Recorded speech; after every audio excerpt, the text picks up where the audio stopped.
Bonjour à tous, je me présente, je m'appelle Blackfire et on va parler de Batman de la chauve-souris. Partie 2, et là il y a une info, elle est incroyable, elle est inattendue, elle est intéressante et, et elle interroge aussi. Parce que vous savez, il y a un personnage très connu dans l'univers de Batman qui s'appelle Amadeus Arkham. Amadeus Arkham, c'est celui qui a fondé Arkham Asylum, l'asile où tous les méchants de Batman y sont. Et en plus d'ailleurs, c'est très bien fait. Je sais pas comment on a expliqué, dans la mise en scène du jeu Batman Arkham Asylum, parce qu'on doit récupérer des morceaux, et chaque morceau, enfin morceau, des pièces d'un puzzle, si vous voulez, où on a des formes de pierres tombales, et à chaque fois, en fait, qu'on les, je sais pas comment dire ça, qu'on les scanne, on a un audio du personnage qui raconte son histoire dans l'asile d'Arkham. Et j'avoue que ce serait très intéressant de faire un film sur ça. Et du coup, je suis assez curieux du pourquoi, en fait.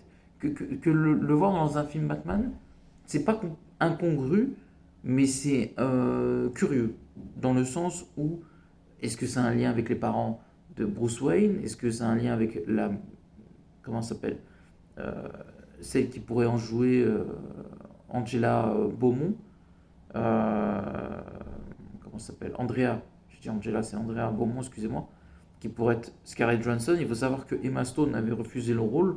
Je ne sais pas précisément si c'est Andrea Beaumont, mais il y a plein de choses qui peuvent aller dans ce sens-là, dans le sens où bah, c'est une love interest et qu'elle pourrait devenir méchante. Donc tout ça, ça a du sens. Ensuite, tu as le personnage de Amadeus Arkham qui est le fondateur de l'asile d'Arkham. Et j'ai l'impression que tout ça, on va remonter un peu comme on avait fait dans le premier film.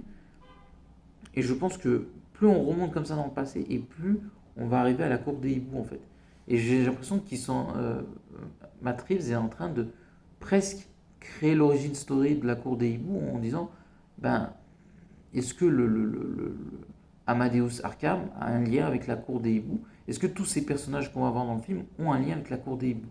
Moi, je vois la chose un peu comme ça, vous savez, comme une, une gigantesque pieuvre qui a voilà, 9 tentacules et qui, voilà, chaque personnage a un lien, Mister Freeze, l'homme mystère, Andrea Beaumont ou Poison Ivy, parce que c'est pas confirmé que c'est forcément Andrea Beaumont, Deathstroke et compagnie, et ça pourrait donner un film, je pense, encore plus monumental que The Dark Knight, et ce serait très intéressant. Donc n'oubliez pas de commenter, liker la vidéo, et à la prochaine. Ciao.